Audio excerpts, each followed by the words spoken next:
Hi. Today I'd like to speak about the promise of Christ to the Church of Philadelphia that we read of in Revelation 3:10. In particular, I would like to address how this promise lends support to what is often referred to as the pre-tribulation rapture. In Revelation 3:10, Christ says to the Church of Philadelphia, "Because thou hast kept the word of my patience, I will also keep thee from the hour of trial, which shall come upon all the world to try them that dwell upon the earth."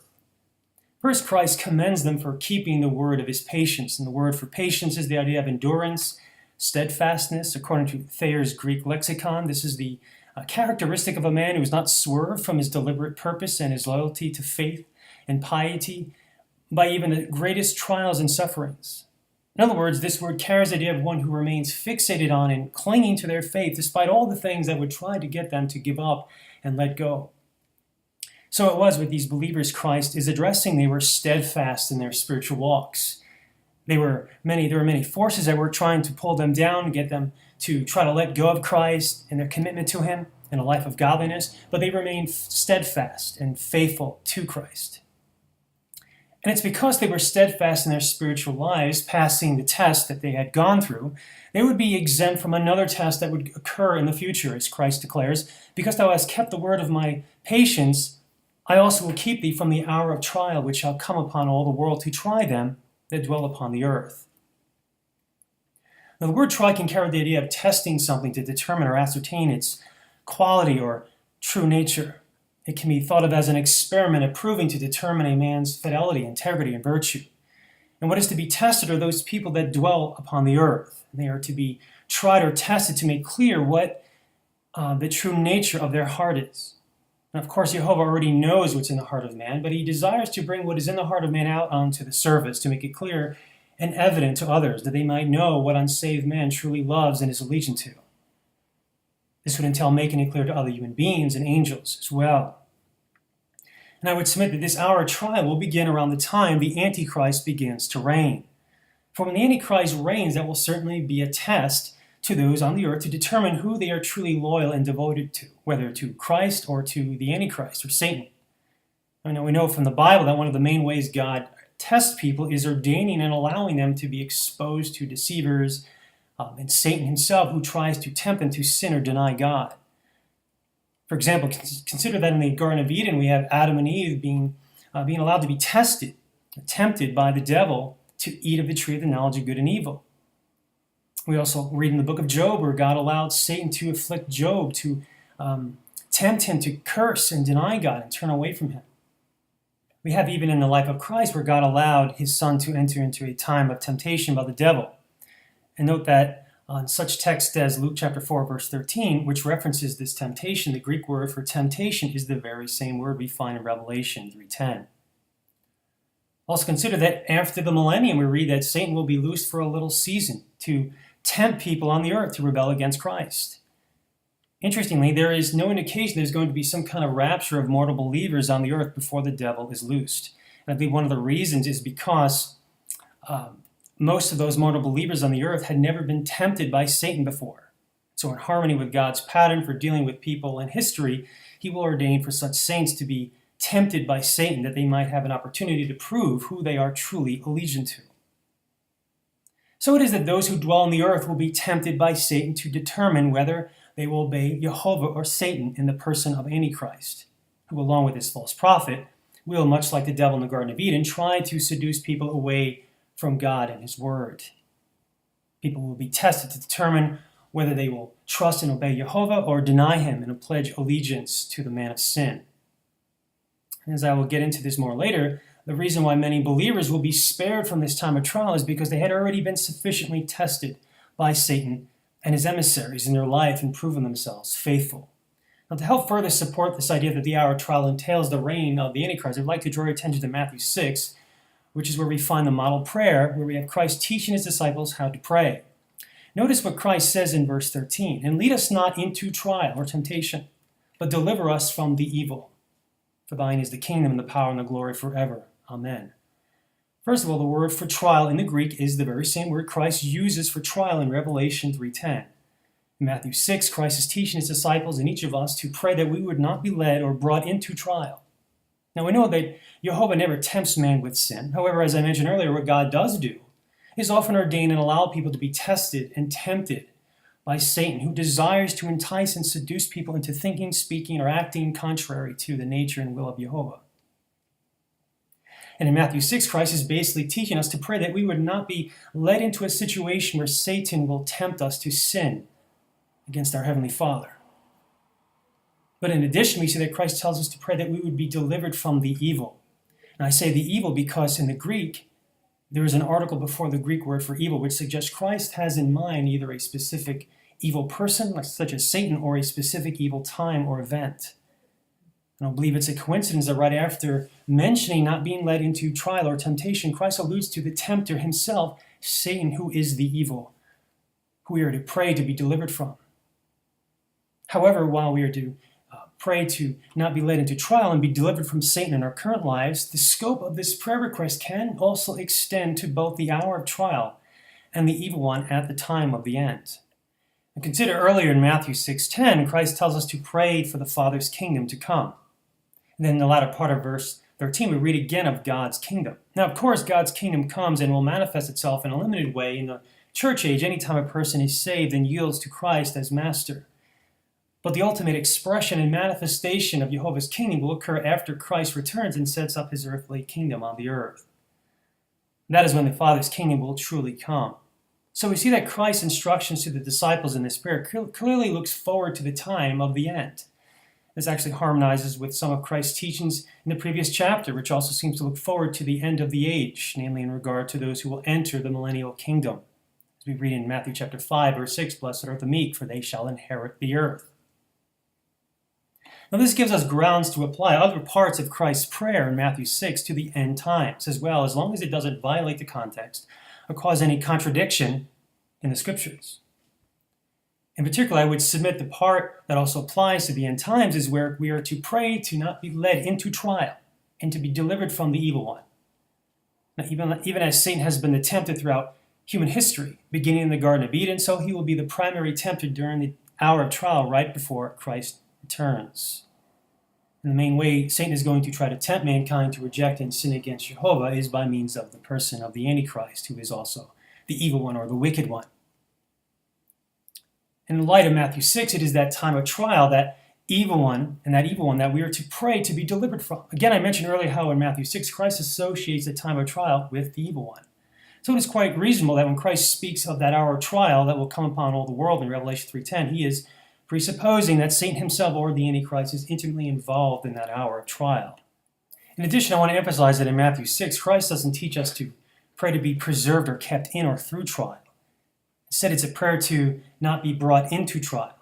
It's a prayer to be delivered or rescued from the evil one. And as we'll see, this idea of being spared from a time of temptation and Satan himself harmonizes with the promise of Revelation 3:10. Again, I would submit this hour of trial Christ speaks of in his promise to the Philadelphian believers. This does indeed entail the reign of the Antichrist. As part of what I'm asserting in regard to when the hour of trial begins, consider the phrase Christ uses in regard to those who will be tested. It is those who dwell upon the earth. Consider that there are 10 other occurrences in Revelation where we read about those who dwell or inhabit the earth. In every context, it is dealing with the unsaved of the world living on the earth during either the reign of the Antichrist and or the time of the pouring out of God's wrath during the trumpet and bowl judgments. For example, we read in Revelation 13:8, 12 of those that dwell upon the earth worshiping the beast. We read in Revelation 13:14 of those that dwell on the earth being deceived by miracles which were performed by the false prophet. Revelation 17:8 speaks of those dwelling on the earth wondering after the beast. In Revelation 8:13, we read of the angel pronouncing woes to those living on the earth in regard to the 3 trumpet judgments that they were about to experience. In Revelation 11:10, we read of those who dwell on the earth who will rejoice over the death of the 2 witnesses. Also in Revelation 12:12, we have a woe pronounced upon the inhabitants of the earth in light of the fact that the devil had been cast down to the earth. So we see that this phrase, those who dwell or inhabit the earth, appears to be used exclusively to refer to the rebellious of the world who live on the earth during the time when the Antichrist is in power and when Jehovah's wrath is being poured out during the trumpet and bowl judgments. It's these very same kinds of people who Christ appears to be speaking of in Revelation 3:10. For again, Christ speaks of those that dwell upon the earth. Certainly, these 10 other occurrences I cited refer to the unsaved on the earth during various time periods which span the reign of the Antichrist to the pouring out of God's wrath. It stands to reason that such people are likely in view in Revelation 3:10 as well. It's these unsaved people, according to Christ, who are to be tried. It is they who will have to endure the reign of the Antichrist along with the pouring out of God's wrath. But although this trial will come upon all those that dwell upon the earth, it will not come upon faithful believers such as those of the church of Philadelphia. They will be kept from this trial. As Christ declares in Revelation 3:10, I will also keep thee from the hour of temptation, or trial. The Greek word for kept is tereo and carries the idea of preserving one in the state in which he is in. The Greek word for from is ek, and in this passage can mean out of or away from, outside of, beyond, separate. Basically, Christ is asserting that he will keep these believers out of the hour of trial. Now, the use of these Greek words tereo, ek, in this passage tends to contradict one of the common arguments used by those who assert that in Revelation 3:10, Christ is not promising to keep believers from the hour of trial by taking them out of the world, but instead that he is simply going to keep believers in the sense of preserving them in or through the hour of trial. But if Christ wanted to speak of preserving his people in the trial, the more appropriate Greek words which could have been used would be in or dia, which can mean in or through. But the Holy Spirit didn't choose to use those words. Instead, he uses the Greek words tereo ek, which carry the idea of keeping one out of or away from something.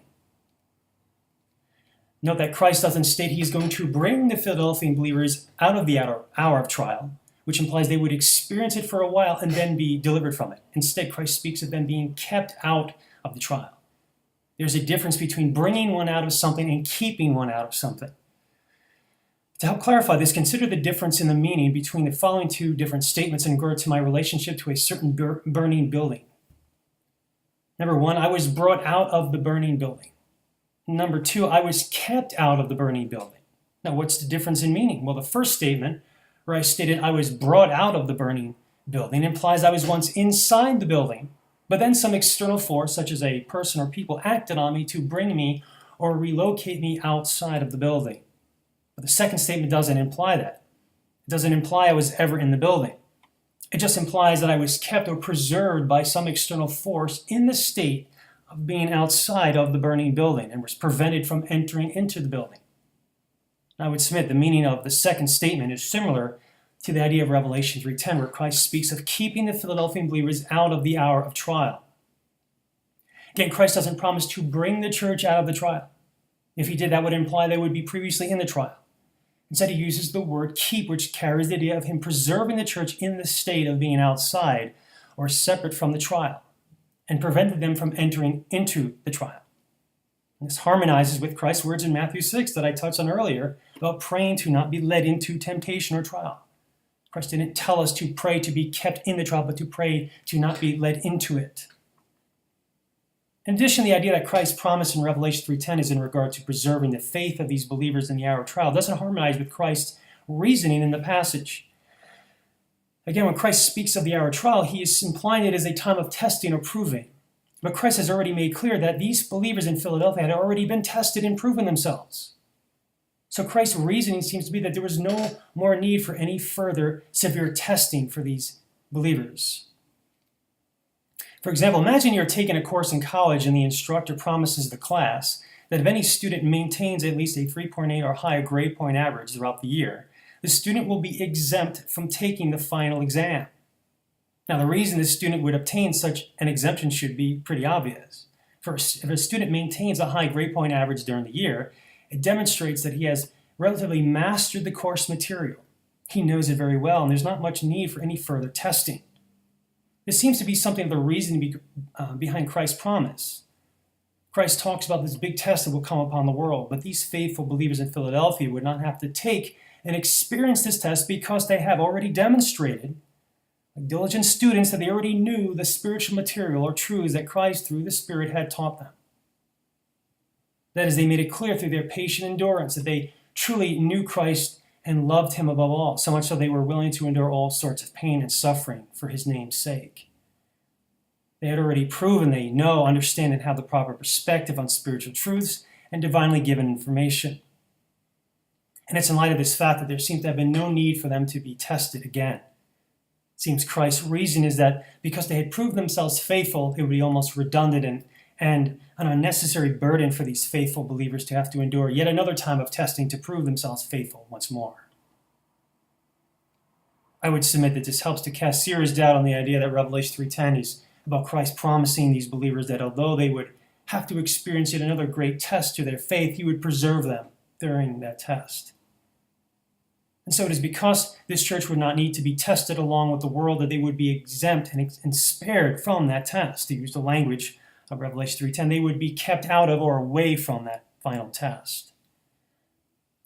But since the whole world would be experiencing this great test or trial, it would appear that the means by which Christ keeps this church from experiencing this hour of trial would be by taking them out of the world, namely by means of the rapture. Additionally, I suggested in one of my previous videos on Revelation 3:8 that the open door Christ set before the Philadelphian church was an allusion to the open door to heaven at the time of the rapture that will enable all faithful believers to depart from this world and enter into the Father's house. And I would submit it makes sense to read Revelation 3:10 in light of this open door. That is, Revelation 3:10 speaks of faithful believers being kept from the hour of trial. It seems it is by means of believers being raptured and passing through that open door to heaven that they will indeed escape from the earth and be kept from the hour of trial that will come upon all those that dwell upon the earth.